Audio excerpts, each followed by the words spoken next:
Hello, and welcome to the Hamumu Halloween Home Horror Hoedown. The podcast where we watch 31 horror movies throughout the hallowed month of October. Ranging from the critically acclaimed to film school projects gone gruesomely awry. And we take them all way too seriously. I'm your host, Mike Hummel. And I'm your host, Sully Hummel. Now warning, we use a ghoulish number of spoilers, so watch the movies first. Second warning, we don't know anything about anything, so don't take us seriously while we take these movies seriously. In the year 2000, mankind began a journey which would not end for several years, I don't know how many, towards its final destination. Ooh. And that first final destination, if that's a term that makes sense, The first final destination? was in the year 2000. It was. It is a movie about a bunch of teenagers that were supposed to die in a plane crash, and because they didn't, they're now dying one by one, because that's how death works, as everyone knows. Yes, that death can be avoided as easily as having a nightmare while waiting for a plane to board, but then will insist on coming back to get you in the same order it would have gotten you before. OC Death. Death has paperwork to do. Yeah. We picked this movie because I asked for a movie with a group of teens Getting murdered. Yes. And that is entirely what this is. So we came up with several movies that had, that group of teens or that group of young adults. But when this one came, I was like, yes, I want to see this movie. This is a classic from my, own young adult days. Yeah, this is 3 in a row classics right now. Yeah. I mean, 2000, I don't know about calling a movie from 2000 a classic, but... Final Destination is a classic. Okay. Just like Anaconda. Yes. It is exactly the same amount of classic as Anaconda is. Yep. I'm going to tell you, though, I was sorely disappointed. Were you? Because the one scene that I wanted to see the movie for... Yep. is clearly from one of the sequels. Yeah. I thought about that maybe 95% of the way through the movie. I was like, seems like that would have happened by now. Yeah. So tell us why this scene, and what scene are you referring to? So I'm referring to the scene where some number of these teens who have escaped death are driving down a road, and there's a logging truck in front of them. And as soon as I said logging truck, the people listening to this podcast all went, oh yeah. They know there's a whole body experience that happens to me. And I imagine a lot of people when I think about that logging truck. And the thing is, I'm not even sure I saw the movie itself, but I saw the trailer that had that scene in it. Yeah. And that was enough that if I am ever driving and I'm driving behind a vehicle that is carrying a number of stacked round objects like that, I stop following that vehicle. Yeah, I mean, I feel like I kind of already had that long before this movie even existed. It was, when I see those things kind of strapped on, I always just picture them flying back at me. Yeah. Whatever they are, like steel rods especially, are always fun. You're that's not good. A leaf in the wind. I don't want to be a leaf on the wind. Okay. Anyway, so that scene wasn't in this movie, and so basically I feel like I've wasted my afternoon watching a movie that was not worth watching. I'm sorry. Let's talk about it. Okay. What do you want to say about it? Boy, I don't know. There's things I want to say, but they're not any good. Well, okay, can we start with the fact that the reason I wanted a group of teens being murdered off one by one movie was because one of my favorite things is to kill teenagers. Shh. Oh, okay. You're saying the quiet part out loud. Sorry. No, one of my favorite things is when there are movies where there's a bunch of people and they're so obviously unimportant that I don't care or bother to learn their names. Yeah. Like, well, that's what I got out of Anaconda. Yes, definitely. Although I did learn. I'm making an effort to learn their names for these discussions because I know that's generally something that I do. I'm just like, oh yeah, it's the one with the brown fluffy hair and that's the bald one. And, I don't care who they are. I just care how they relate to the story. Yeah. But one of my favorite things about this group of teens movie is to be able to give them nicknames. And, like, oh, that's the jock, that's the freak, that's, whatever. So in this movie, we have Carter, the punk. Mm-hmm. We have Terry. I called her the cheerleader, but she wasn't really the cheerleader. She really wasn't much of anything other than the punk's girlfriend. I mean, she was basically not a character. Yeah. But she did die. We have Billy the jock. Mm-hmm. Dumb jock. Yes, we have Clear the freak. Clear. Yes.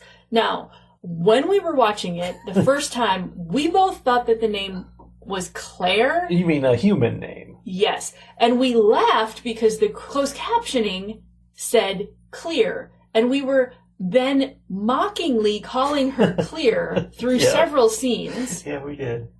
And then we learned that her name is, in fact, Clear River. Yeah, I had to check IMDb for that. Yeah. So anyway, there's Clear the freak, who lives alone, for one thing. We're going to talk about that later. Then there's the hornball Todd. Mm-hmm. There's always that one guy who's trying to get with all the girls, but in a, really... Yeah, he's a real geeky... Not ever going to happen kind of way. Yeah. And then there's Alex, who, his entire... Sort of like the girl in Anaconda, where I was like, oh, her whole thing is that she's not any of the other things. That was Alex. Yeah, his whole persona was that he was normal, except that he could now see the future and predict people's deaths. Kind of. Sort of. And that's part of the... I mean, this is not necessarily what we need to discuss right now, but seeing the future, the premonitions, the foreshadowing in this movie, everything was nonsense. Mm-hmm. The biggest part was at the beginning of the movie, and maybe we chalk this up to he's having a dream, so everything seems important to him and is weird. But the whole sequence, all these things happened, his alarm clock said 1 o'clock in the morning, and the 0 on the 1 o'clock turned into an 8, so it was 180, which was flight 180. Okay, that doesn't mean anything, But the thing is, that part wasn't a dream. Oh, yeah, I suppose it wasn't. On the plane. I don't know how he managed to fall asleep suddenly. He sleepwalked the whole thing. While the plane was loading, and have an elaborate dream. But he woke up on the plane. So, all of that other stuff, with his mom tearing up his bag tag and seeing the thing go by that says 666 on it, and all of that really happened. Yeah, okay, so that makes it worse. Yeah. In that there's all these premonitions. The movie is foreshadowing him, and the only importance these events have is that the camera zooms in on them and there's a music sting and the character is concerned. Other than that, they have no bearing on what's happening. And while he is concerned about these things, that after the fact you're like, oh yeah, that was a thing. It was a sign. It wasn't really a sign, though. They weren't really, but you could have said ooh, that's a sign. Except that he was also being very concerned, and the camera was also zooming in on a great number of things that had nothing to do with anything. That's what I'm referring to. Yeah, that. There were things. I mean, there were some things that were definitely So his teacher's house, there's a fire when his teacher is dying. There's a fire and her house explodes. And as he's walking there, he knows that it's going to be her. And he's walking there and he sees a fire and the fire attacks him. Yeah. So, okay, after the fact, well, right, the embers. Sparkies, the fireflies come out of the fire and get toward his face like they do. And after the fact, you can go, oh, fire, I see it. But beforehand, I mean, that's how fire works, man. Yeah, but see, all of that was that was something. That was like foreshadowing a thing. Right. Whereas a lot of it was... A leaf fell dramatically. Yeah, the leaf fell on the ground. That doesn't mean something, even if your movie tries to say it does. I don't know. That was a big problem for me. I mean, it was like, if you go through your entire life noticing every tiny detail that goes on, there's a lot to draw from afterwards when you want to go, see, I knew that was going to happen because of that. Confirmation bias. Right. This was chock full of that. Well, and actually, that was a note I made right at the beginning of the movie. And later in the movie, I kind of had that thought that he's learning to see the signs. Like, he's supposed to pay attention and see what death is trying to tell him, although he doesn't really want to, but apparently he can't help it. Death is accidentally telling him about what's going to happen. So, yes, he is looking at everything as a sign, and he's kind of freaking out about it. He's paranoid. Mm-hmm. Maybe that's a thing. Maybe that's like the point. What? Maybe what's the point? The point being that he is developing this paranoia, basically. You know, that it all seems important to him, so the camera's zooming in on it and making noise. So we're getting that paranoia from it, even though it isn't really important. Yeah. I don't know. Yeah. I definitely had that sense. Like, there was a point where he's in the cabin and he's, like, trying to, baby-proof the cabin. Yeah. But doesn't look in the closet that's apparently full of knives and... fish hooks. And rusty fish hooks. So, like, at that point, he, as you said, he was losing his mind. Like, he's, like, talking to himself. He's shouting into the universe, you know. Mm-hmm. And I had that moment of, oh, so is the point of this movie that this, like, none of this is actually real and he's just... That could have been cool. Losing his mind? Yeah, and murdered a bunch of people. That'd be pretty cool, too. But, like, just happened to... Like, is it all coincidence? Is that what this movie is about? I don't know. I was frustrated. I mean, the story behind this movie doesn't make a lick of sense. And that's what kept me frustrated for the whole movie, was this thing where, okay, so I'm supposed to die, but here I am, you know, like, tree falls on me, and I luckily get out from under it, the tree was holding me underwater and drowning me. Well, not only that, not only did he not die because it wasn't his turn, but the tree falling on him and him almost drowning saved him from being caught by the FBI. True. Maybe God is working on his side. Okay, so I'm super glad that you just said that, because the movie worked so hard to avoid using any religious terms. True. Like, they always said, like, they were talking about God. It was so obvious from what they were saying that they were talking about God, and someone had just done, like, a find and replace in the script. Anywhere they said the word God, they switched it to death. Which is a little disturbing, but It is a little disturbing. And then there's the other point, the other time when they're, like, obviously talking about heaven. Like, he's like, are they still up there somewhere? Yeah, and she's that's like, true. Sometimes I think about that place. I'm like... Why are we working so hard to make this movie so 100% secular? Like, I don't understand. I didn't even notice that, but that's very true. It's weird, though, that this whole thing that, I don't know, that death has to do these elaborate death traps instead of, okay, heart attack, boom. You know, you could have died 1,000,000 times by now. When they were stuck on the train tracks, great. Leave them all there, smack them with the train. You're done. That's all of them. But no. It wouldn't have happened in the right order. It could have. We'll see death. That's the thing, is what are Death's abilities? Because apparently he can, like, do minor telekinesis, but not, you know, not just trigger a heart attack or make them choke or whatever. It's just... Yeah, I don't know. I think the only consistently accurate sign that someone was going to die... Like, the thing that he should have been paying attention for was John Denver's Rocky Mountain High. Yes, which is the dumbest idea ever. And that was my note, is, first of all, is John Denver the villain of the movie? Because that seems to be implied. And secondly, the first time it happened, he made a point of going, ooh, John Denver, he died in a plane crash. Number one, I didn't even think of this until now, plane crash. So that's only for the plane crash. That should have been different for everything else. You would think. And number two, there's so many others. You know, like Richie Valens and The Big Bopper. I don't know, I might have gotten one of those wrong. No, you're right. And they could have had a whole selection of music from celebrities who have died in terrible accidents. Also, like, why just plane crashes? The plane crash, sure, that makes great connection. That one makes sense. But then the other dude died in his bathroom. Why wasn't there an Elvis song playing? Oh, that would have been good. Right? Yes. I mean, not that Elvis is dead. No, but that's only because he cheated death's design.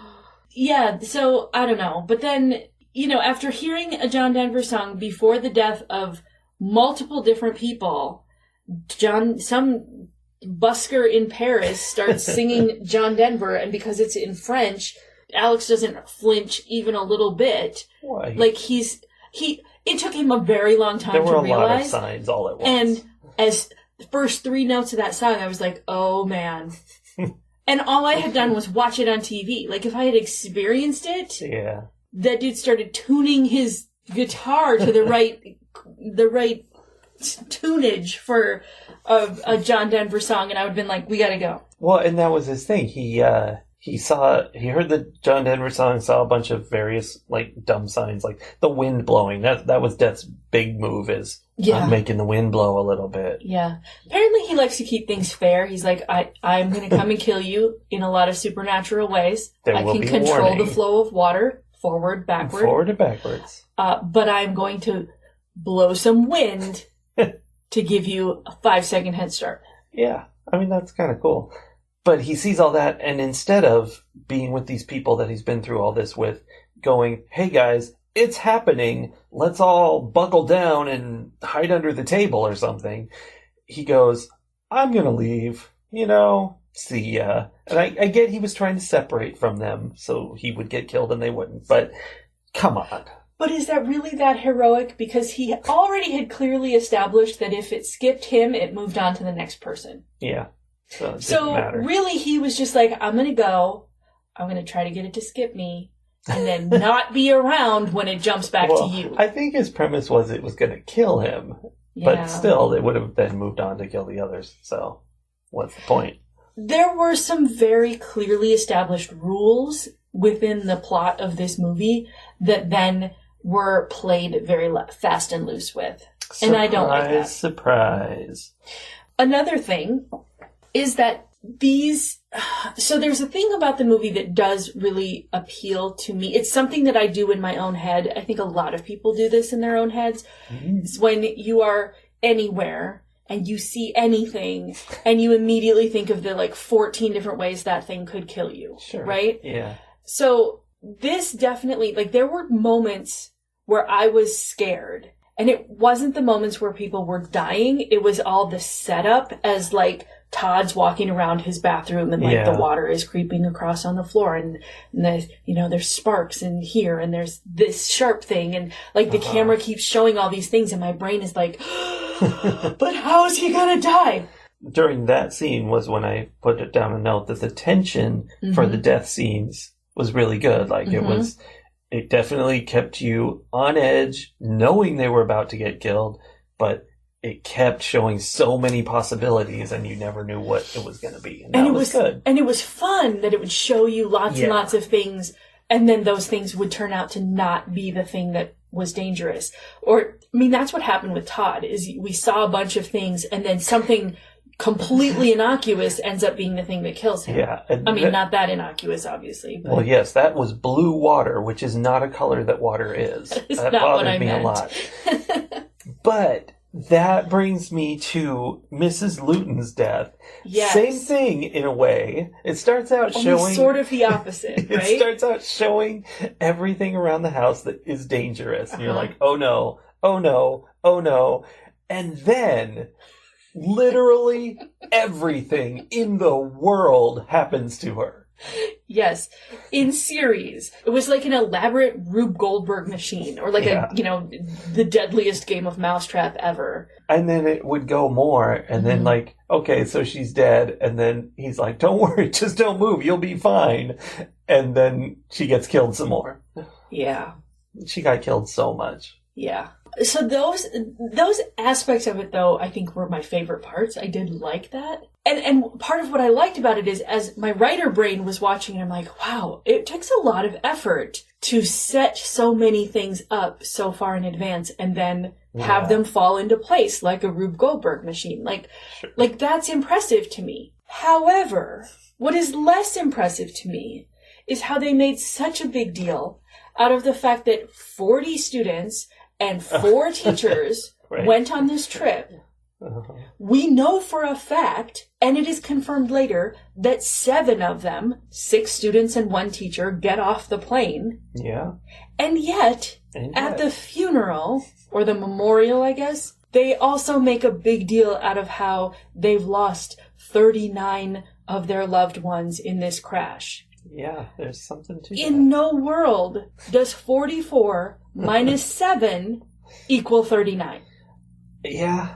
That seems like a pretty simple math mistake, but I don't know. So it annoys me that they were able to make these like elaborate things happen, but then they couldn't maintain the continuity of like this simple, like, how many characters did you kill? I mean, there could be a big backstory to how the anchor said the wrong number. That could be. I don't know. We have to find the DVD and listen to the like behind the scenes track. Yeah, I think that would have been good. I mean, it's about a girl named Clear. Yeah. Can we talk about the Clear / Alex romance in this story? Oh, I think you mean the complete absence of such? Except that by the end they were both devastated by the fact that each other might die, and calling, Clear is calling him baby. And for no reason. No, at the very end of the movie, Alex goes, "I'll always be with you." Like, what? I wrote down, "I'll always be with you." Weird freak girl I barely know. Yeah. I mean... Because at the beginning of the movie, she even says, 4 years of high school, we never said a word to each other. But now she's in tune with him. She's in his head. She feels his feelings. That was creepy weird. She made a statue of him. It was just a statue of the way he made her feel. Right. Which is like a Scattergories figure or something. It was. Yes, it was. It was like the Scattergories dude. Missed opportunities. Were there any? That giant eagle statue that they made in memoriam of all the people who died never landed on anybody, and it needed to. Yeah, especially when they kind of like all gathered up right under it, and he was scratching someone's name into it. He's scratching his girlfriend's name into it, like, hey, she should be on this memorial too. Terry, the girl who barely existed. He was right under it, scratching that in, like pushing on it by scratching. Could have made it fall on him.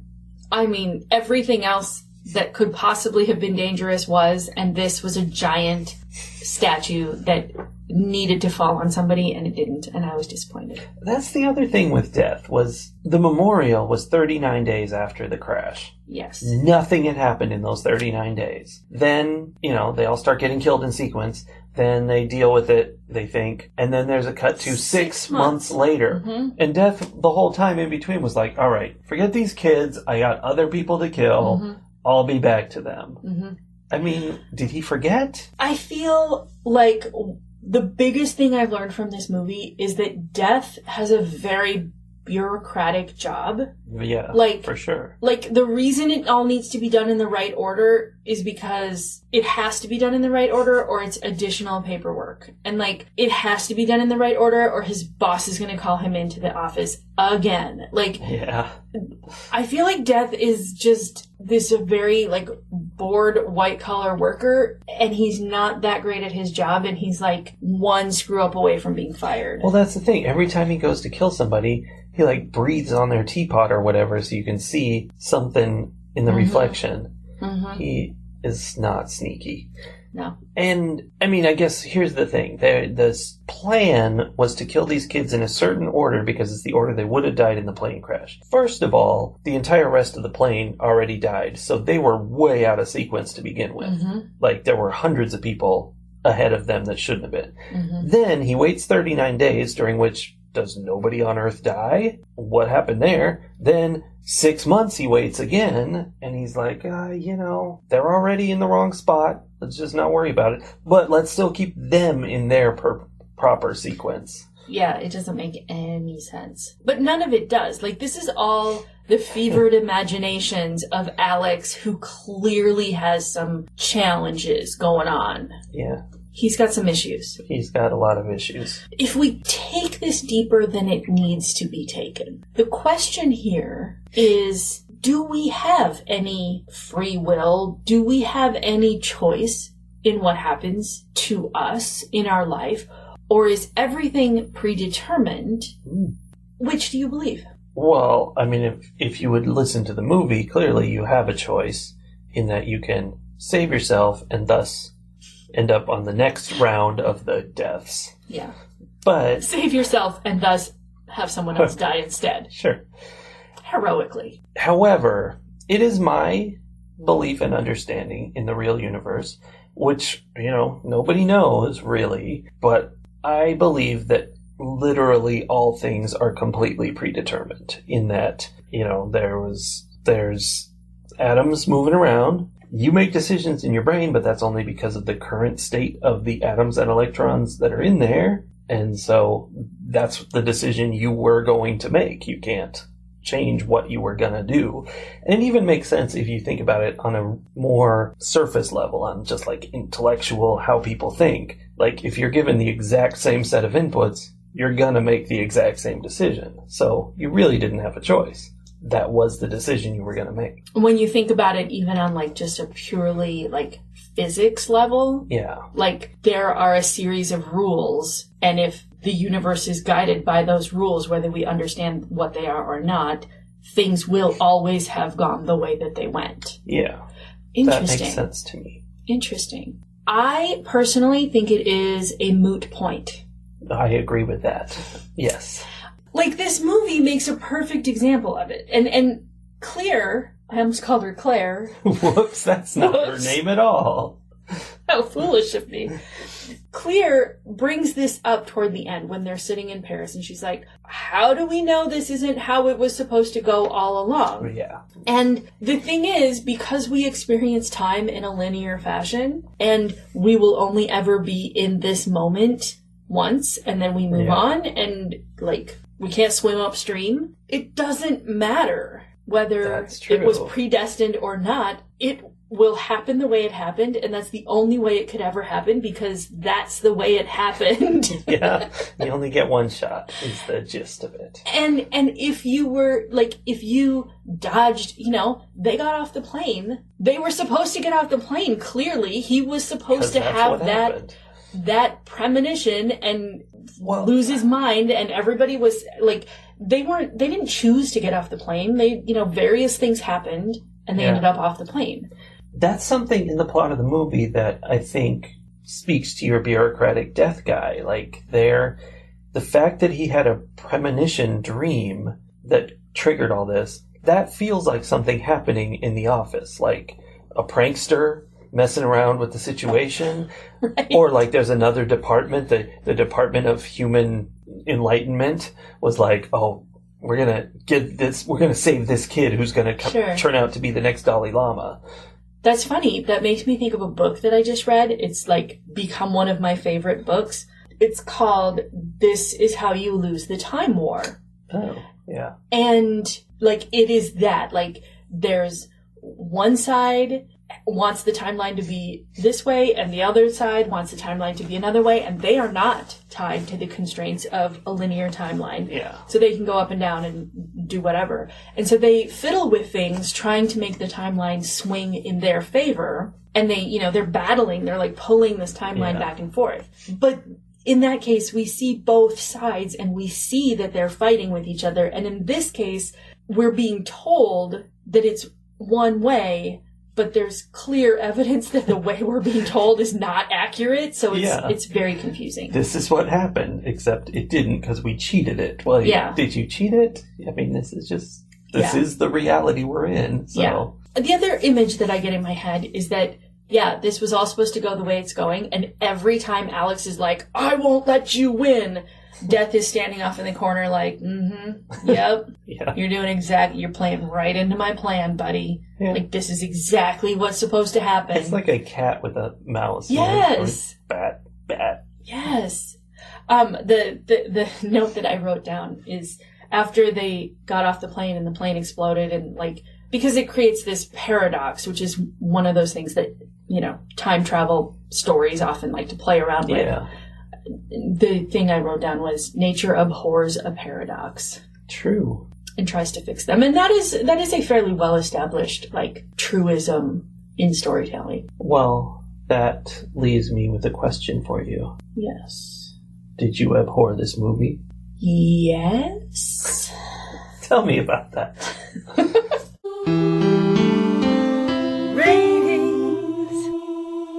Well, it was just disappointing in so many ways. First of all, it was disappointing in a way that's not really fair to it because I had an expectation that wasn't the scene. About, it was not the right movie. That was my bad. Sorry. Yeah. But I'm going to say that was the way things were supposed to be. So apparently I was supposed to be disappointed by this movie. Sure. No, it was disappointing all around. There were a couple of moments, Todd's death, the teacher's death, where I was like, yeah, this is fun. This is exciting. There's build up. I'm tense. Drama is happening. But aside from that, it was boring. And was just a whole lot of white kids. Yeah. And there was the one black guy who was the mortician. And he apparently magically understands all of this stuff and explained to them. I know. He was such a weird character. First of all, that's Tony Todd, the Candyman. Oh. And second of all, he's playing the role that Robert Englund plays in all of these movies. You have the former horror icon come in to be some creepy guy who rattles off things he shouldn't know. Yes. So he's the mortician. 2 teenagers break into his mortuary. He does not care at all. He's just like, welcome. Sure. Play around with the dead body. Whatever. They did not care at all that they were looking at the dead body of their classmate. That's true. I mean, Alex's best friend, and he's just like, yep, he's dead. Sure is. So he doesn't care at all. And then he spouts all this pseudo-wisdom at them. Yeah. In death, there are no coincidences. And explains everything, even though he has been no part of the movie up until then. Yeah. And then they leave the mortuary, because again, he doesn't care. No, he's fine. He's fine with it. Alex is like, sorry we broke in. And then he disappears and we never see him again. Yeah. His only role was to come in and just explain the magic of the story to us. Yeah. It was in a way that terrible. Didn't really add anything. We didn't need that explanation at all. It was terrible. So I think what it was for, it was so that there was some reason why the kids were able to understand what was going on, but then all that did was just take the magic understanding and shift it to a different person. It didn't explain anything. It was just Definitely. Oh, they know because he told them. And okay, but... How does he know? Well, he works with death every day, solely. True.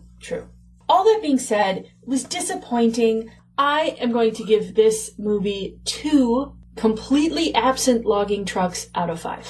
Yeah. It's a long method of measurement, but okay. It's meta. It's not wood, it's meta.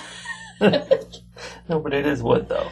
Yeah, it is wood. Before I get into my rating, I feel like I have to point out that there's a scene in this movie in which a guy sits down on the toilet and the camera is directly in his crotch as he pulls his pants down.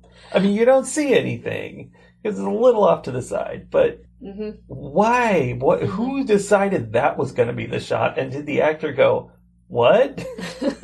You're putting the camera where? That was so The cameraman weird. was like, "You're putting the camera where?"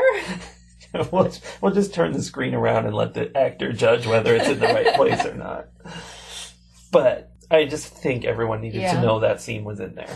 Yeah. Anyway, I feel like this movie was made well. Like, it cinematically, like, worked. Like, it was very professional and well executed. But the story was just whatever garbage they wanted to throw at the wall, and the characters were total cardboard, and it really comes down to the plot as a failure for me. Like, there was no way, I don't know, to, like, work out the plot. Like, there was nothing to solve. There was nothing for the characters to do. They just had to die.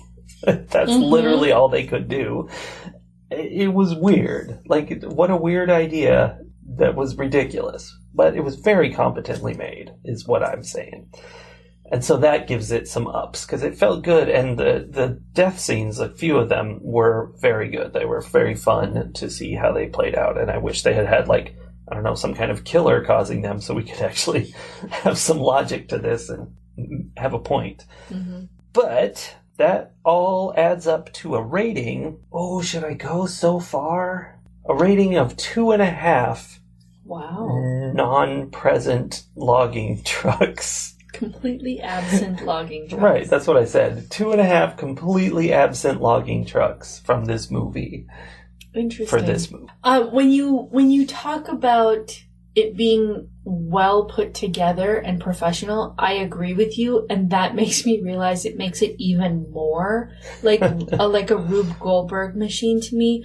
Because I often, I watched a YouTube video of this elaborate Rube Goldberg. It went not just around the house, but it went around the yard and way into the woods, and it looked like it went on for miles so that it could get a basketball through a hoop. And it was amazing how it all worked. But at the end of it, all I could think was how much time someone had put into doing this. Know they had to have run that thing over and over and over again 50 times it before must they moved have on. Right, and it must have taken an hour to set up every time. Because it took 15 minutes for it to run. It was crazy. And at the end it accomplished nothing. That is a good analogy. And yeah, this movie, they put a lot of time and money and effort into it, and they did a good job with it. It's impressive in a way, but at the end, it has accomplished nothing. Yeah, that seems right. We'll see you all tomorrow. Yup.